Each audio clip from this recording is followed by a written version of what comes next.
Paano kung sasabihin ko sa inyo na ngayon, habang pinapanood ninyo ang video na ito, ang ating planeta ay binobomba ng napakalaking mga jet ng sobrang init na plasma na naglalakbay ng milyon-milyong kilometro bawat oras? Paano kung sasabihin ko na noong Mayo 2024, isa sa mga cosmic projectile na ito ay nag-compress ng protective shield ng Earth hanggang sa 1/5 bahagi lamang ng normal na laki nito sa loob lang ng 9 na oras? At paano kung sasabihin ko na ngayon ay nagbabala na ang mga siyentipiko na pumapasok na tayo sa pinakamapanganib na yugto ng solar activity na nakita natin sa nakaraang mga dekada, na may potensyal na katastropikong kahihinatnan para sa bawat piraso ng teknolohiya na pinagdedependan natin? Hindi ito science fiction. Ito ay nangyayari ngayon.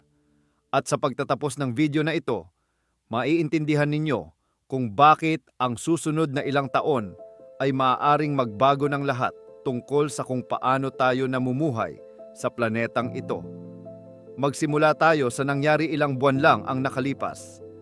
Isang pangyayaring lubos na nagulat sa mga siyentipiko at nagpakita kung gaano tayo talaga vulnerable.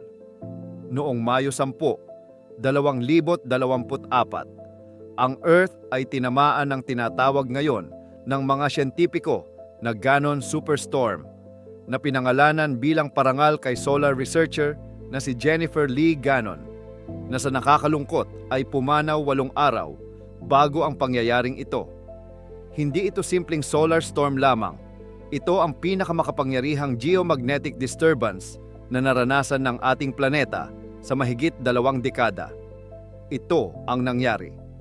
Maraming coronal mass ejection, ang mga napakalaking bubble ng sobrang init na plasma na nagdadala ng bilyon-bilyong tonelada ng charged particles, ay sumabog mula sa araw sa loob ng 48 oras. Ngunit hindi lang sila naglakbay ng hiwalay. Nagbanggaan sila sa isa't isa sa interplanetary space. Nagsama-sama upang maging isang solong, napakalaking estruktura na bumagsak sa magnetic field ng Earth na may walang kapantay na lakas. Ang mga numero ay kahanga-hanga. Ang plasmasphere ng Earth, ang protective layer na parang donut na puno ng charged particles, na normal na nasa 44,000 kilometro sa itaas ng ating planeta, ay nakompress pababa hanggang 9,600 kilometro lamang sa loob ng 9 na oras. Isipin ninyo yan. Ang pangunahing shield ng ating planeta laban sa cosmic radiation ay nakompress sa hindi umabot sa 1/5 bahagi ng normal na laki nito sa loob ng panahong tulog lang kayo. At ito ang nakatatakot na bahagi. Umabot ng mahigit 4 na araw bago bumangon ang plasmasphere ng Earth. 4 na araw ng pinababang proteksyon. 4 na araw kung kailan ang ating mga satellite, communication system at power grid ay mas vulnerable kaysa normal. Si Dr. Atsuki Shinbori mula sa Nagoya University, na nanguna sa research team na nag-aral sa pangyayaring ito, ay nakakuha ng tuloy-tuloy na data mula sa Arasi satellite na nagkataong nasa perpektong posisyon noong panahon ng bagyo.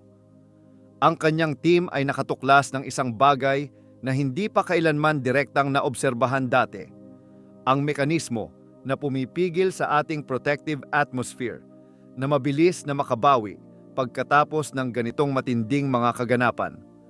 Ang Gannon Superstorm ay nagtulak ng mga aurora, ang Northern Lights, ng malayo sa kanilang normal na hangganan. Ang mga tao na nasa timog na Florida at Texas ay nasaksihan ang tanawin. Ngunit habang milyon-milyong tao ay humanga sa magandang light show, ang mga siyentipiko ay nanonood ng isang bagay na mas nakababahala. Kaya ano ba talaga ang mga solar plasma jet na ito? At bakit dapat kayong mag-alala? Ang araw ay hindi ang stable, predictable na bola ng liwanag na iniisip natin. Ito ay isang umuusok, magulo na sphere ng sobrang init na plasma na puno ng napakalakas na magnetic field. Kapag ang mga magnetic field line na ito ay naging pilipit at magusot. Ang stress ay tumataas hanggang sa snap. Sila ay muling nag-aayos ng marahas. Naglalabas ng napakalaking dami ng nakaimbak na enerhiya. Ang paglabas ng enerhiyang ito ay dumating sa dalawang anyo, solar flare at coronal mass ejection. Ang mga solar flare ay biglaang pagsabog ng electromagnetic radiation na naglalakbay sa bilis ng liwanag na umaabot sa Earth sa loob lang ng 8 minuto. Ang X-class flare, ang pinakamakapangyarihang kategorya, ay maaaring magdulot ng radio blackout sa buong kontinente. Noong Mayo 2025, ang araw ay naglabas ng X-1.2 class flare na nag-trigger ng malawakang communication disruption sa buong North at South America. Ngunit, ang mga coronal mass ejection ang tunay na dapat pag-alalahanin. Ito ay napakalaking mga pagsabog na naghahagis ng bilyon-bilyong tonelada ng plasma at magnetic field sa kalawakan sa bilis na mula 200 at 50 hanggang 3,000 kilometro bawat segundo. Hindi tulad ng mga flare, ang mga CME ay tumatagal ng 1 hanggang 3 araw bago maabot ang Earth na nagbibigay sa atin ng maliit na window para sa paghahanda, ngunit hindi palaging sapat ang oras upang maiwasan ang pinsala. Kapag ang isang CME ay tumama sa magnetosphere ng Earth, ang mga charged particle ay nakikipag-ugnayan sa ating magnetic field, kadalasang nag-trigger ng mga geomagnetic storm na kinlasipika mula G1, minor, hanggang G5, extreme. Ang pinakamakapangyarihang G5 storm ay maaaring magdulot ng kumpletong pagkabigo ng power grid, satellite malfunction, at mga aurora na nakikita hanggang sa timog ng tropiko. Ang kamakailang pananaliksik ay naghayag ng isang bagay na mas nakababahala pa. Kapag maraming CME ang nagbanggaan sa kalawakan na nangyayari sa mga 1/4 ng lahat ng kaso, lumilikha sila ng compound structure na 2 beses na mas malamang na mag-trigger ng matinding geomagnetic storm kumpara sa individual na CME. Ang pangyayari noong Mayo 2024 ay perpektong halimbawa ng mapanganib na fenomenong ito. At ito ang nagpapagising sa mga siyentipiko sa gabi. Nakikita natin ang mga collision event na ito ng mas madalas habang papalapit tayo sa tuktok ng Solar Cycle 25. Bawat 11 taon, ang araw ay dumadaan sa isang cycle ng aktibidad. Sa solar minimum, ang araw ay medyo kalmado, na may kaunting sunspot at minimal na aktibidad. Sa solar maximum, ang araw ay nagiging isang umuusok na kaldero ng magnetic chaos na gumagawa ng maraming sunspot, madalas na solar flare, at regular na coronal mass ejection. Kasalukuyan tayong nasa Solar Cycle 25 na opisyal na nagsimula noong Disyembre 2019. Nang ang mga siyentipiko ay unang gumawa ng kanilang mga hula, inaasahan nila na ang cycle na ito ay magiging medyo mahina, katulad ng nakaraang Solar Cycle 24 na ang pinakamahina sa isang siglo. Hinulaan nila ang maximum sunspot number na mga 115 na inaasahang mangyayari sa Hulyo 2025. Ngunit ito ang problema, hindi binasa ng araw ang forecast. Noong Oktubre 2024, ang Solar Cycle 25 ay umabot na sa smooth sunspot number na 161, lampas na sa mga hula. Ngayon ay naniniwala ang mga siyentipiko na ang aktwal na solar maximum ay nangyari noong Oktubre 2024, mga 9 na buwan ng mas maaga kaysa inaasahan, at may 40% na mas matinding intensity kaysa hinula. Ngayong simula ng 2026, nasa tinatawag na declining phase na tayo ng solar cycle. Ngunit huwag kayong malito sa salitang declining. Ito ay maaaring ang pinakamapanganib na panahon. Ang historical data mula sa nakaraang mga solar cycle ay naghahayag ng isang nakakabahalang pattern. Ang pinakamatinding individual na mga kaganapan ay kadalasang nangyayari sa panahon ng declining phase, kung minsan mga taon pagkatapos ng solar maximum. Ang solar cycle 23 na umabot sa tuktok noong 2001 ay gumawa ng 4 na X10 class flare noong 2003, 2 taon pagkatapos ng maximum nito. Ang pinakamalaki sa mga ito na naganap noong Nobyembre 2003 ay tinatayang umabot sa X40 class intensity. Napakalakas na lumampas ito sa sensitivity ng mga measuring instrument. Sa kasalukuyan, ang Solar Cycle 25 ay gumagawa ng 31% na mas maraming sunspot bawat araw kaysa sa Solar Cycle 24 sa parehong punto ng progression nito. Maraming sunspot region sa solar disk ang bumubuo ng M-class at X-class flare na may nakakaalarma ang regularity. Noong Disyembre 31, 2025, ang isang M7.1 flare mula sa sunspot region AR 4324 ay naghagis ng mabilis na coronal mass ejection patungo sa Earth na may mga modelo na nagsasabing impact sa Enero 2, 2026 na posibleng magdulot ng geomagnetic storm at aurora sa mataas na latitude habang sinasalubong natin ang bagong taon. Ang magnetic field ng araw ay nasa estado na ngayon ng maximum complexity. Habang ito ay nag-flip ng polarity, isang pangyayaring nangyayari sa tuktok ng bawat cycle, ang magusot na magnetic environment ay lumilikha ng ideal na kondisyon para sa explosive na paglabas ng enerhiya, at tayo ay nasa gitna nito. Ano nga ba ang mga infrastructure threat nito? Ngayon ay pag-usapan natin kung ano ang ibig sabihin nito para sa inyo, personally, sa praktikal na termino. Ang ating modernong sibilisasyon ay tumatakbo sa kuryente at satellite. Tuwing gumagamit kayo ng GPS navigation, tumatawag sa telepono, nag-stream ng video, o simpleng nag-o-open ng ilaw, umaasa kayo sa infrastructure na napakahina sa solar storm. Kapag ang isang coronal mass ejection ay tumama sa magnetic field ng Earth, ito ay nag-induce ng tinatawag ng mga siyentipiko na geomagnetically induced current. Sa madaling salita, mga hindi inaasahang electrical current na dumadaloy sa mga power line at transformer. Sa panahon ng matinding mga kaganapan, ang mga current na ito ay maaaring lumampas sa 100 ampere na nagiging dahilan ng pag-overheat at pagkabigo ng mga transformer. Noong Marso 1989, ang isang G4 geomagnetic storm ay nagdulot ng katastropikong power failure sa Quebec, Canada. 6 na milyong tao ang nawalan ng kuryente sa loob ng 9 na oras. Natunaw ang mga transformer. Ang buong provincial grid ay bumagsak sa loob lang ng 90 segundo. Iyon ay G4 storm, isang level sa ibaba ng maximum. Ang Ganon superstorm noong Mayo 2024 ay naklasify bilang G5. Ang mga satellite ay pantay na vulnerable.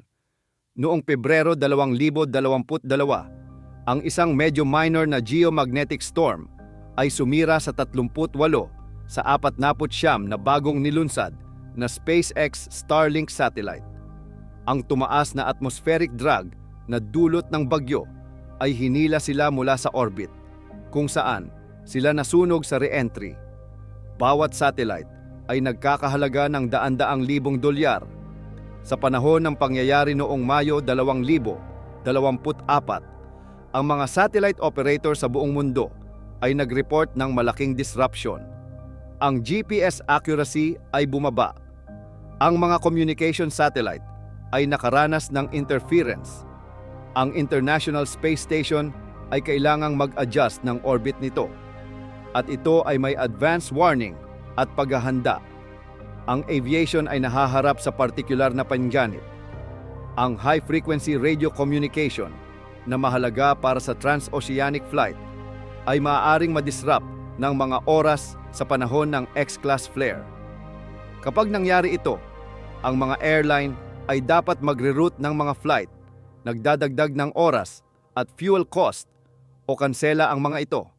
Ngunit, ang tunay na nightmare scenario ay nagsasangkot ng tinatawag ng mga siyentipiko na Carrington event na pinangalanan sa solar superstorm noong 1859 na napakalakas na nagdulot ng pagkabigo ng mga telegraph system sa buong mundo at nag-spark ng sunog sa mga telegraph office.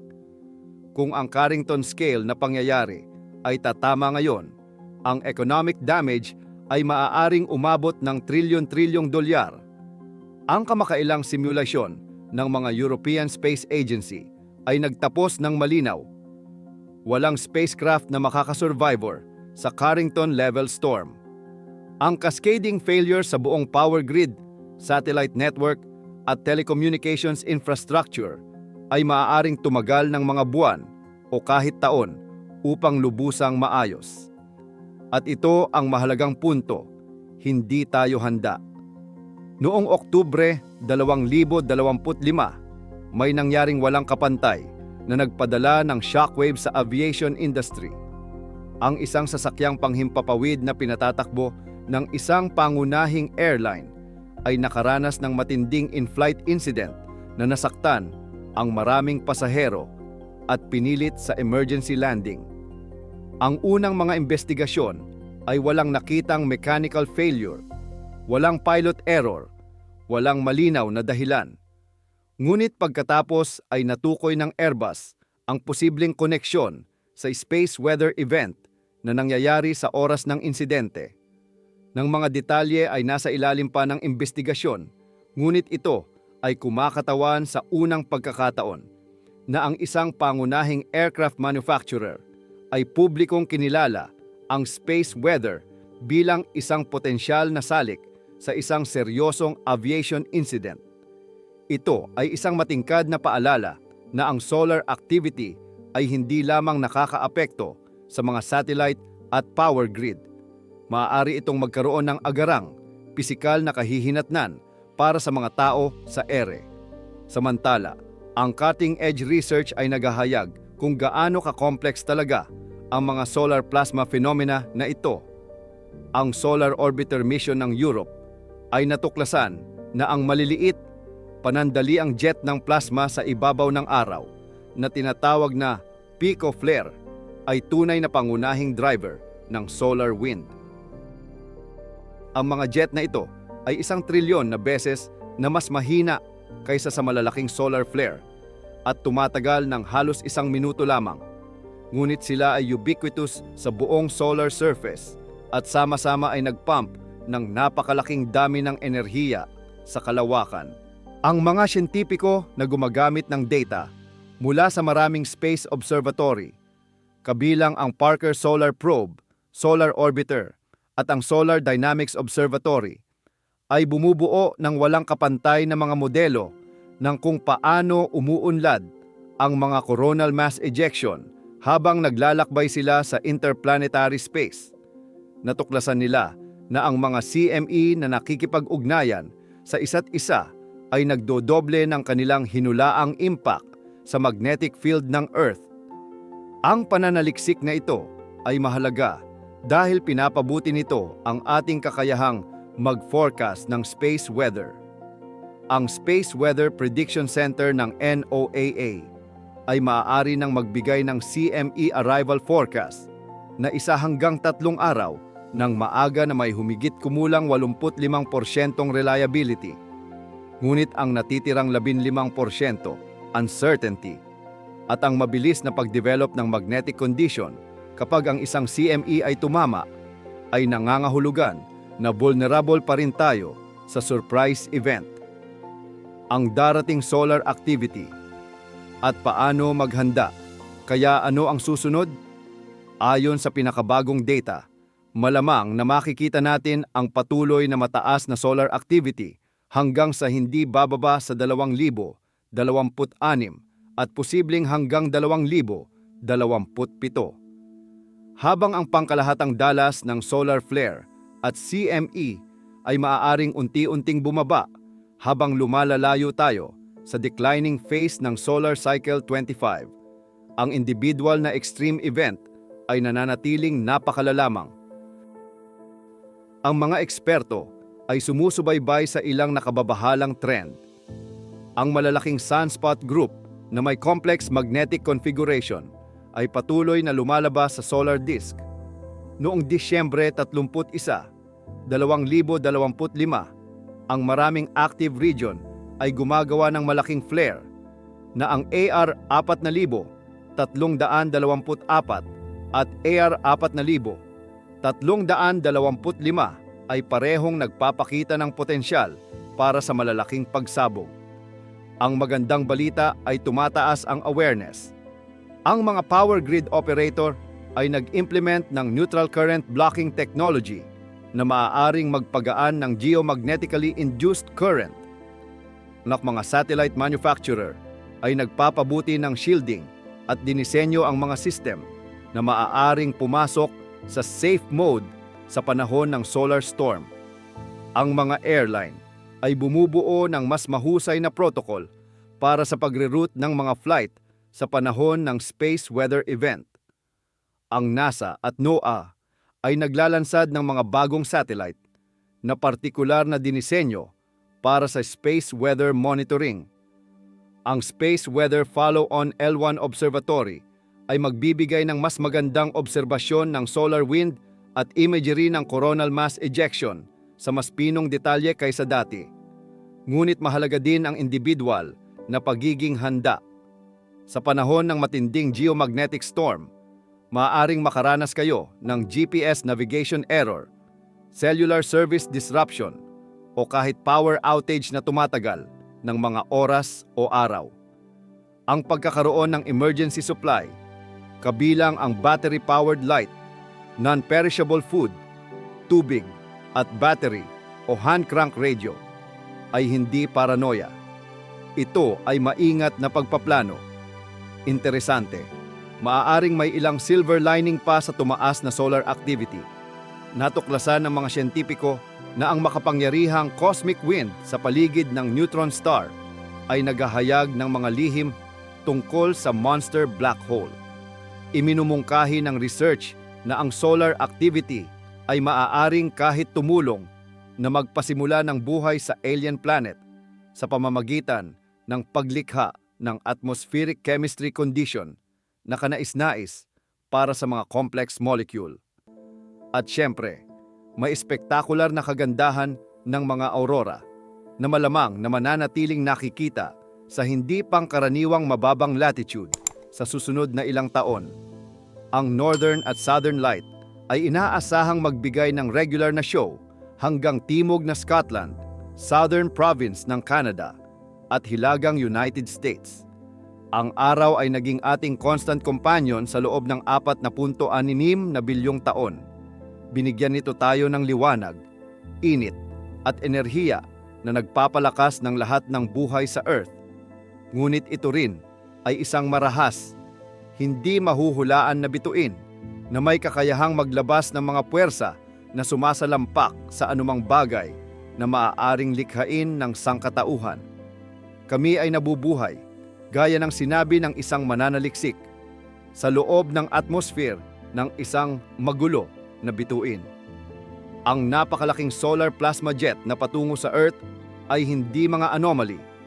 Ito ay mga paalala ng cosmic environment na tinitirhan natin. Ang Ganon Superstorm noong Mayo 2024 ay ipinakita sa atin kung gaano kabilis ma-stress ang ating technological civilization ng solar activity. Ang nakakagulat na intensity ng Solar Cycle 25 ay nagmumungkahi na paparating pa ang higit pang mga pangyayaring tulad nito at ang ating tumataas na pagiging dependent sa vulnerable infrastructure ay nangangahulugan na ang stakes ay mas mataas kaysa dati. Ngunit ang kaalaman ay kapangyarihan, literal na sa kasong ito. Sa pamamagitan ng pag-unawa sa solar activity, pagpapabuti ng ating forecasting capability, at paghahanda ng ating infrastructure para sa hindi maiiwasang susunod na malaking pangyayari. Maaari nating pagaanin ang mga panganib habang patuloy na umuusad bilang isang spacefaring civilization. Ang mga plasma jet ay patuloy na darating. Ang araw ay patuloy na sasabog. At ang Earth ay patuloy na tutunog na parang kampana kapag tinamaan ng mga cosmic projectile na ito. Ang ating trabaho ay siguraduhin na kapag ang susunod na malaking isa ay tumama, handa tayo. Manatiling curious, manatiling informed, at patuloy na panoorin ang kalangitan at mga banta na hinaharap ng Earth mula sa labas ng ating atmosphere. Dahil ang palabas ay malayo pa sa pagtatapos.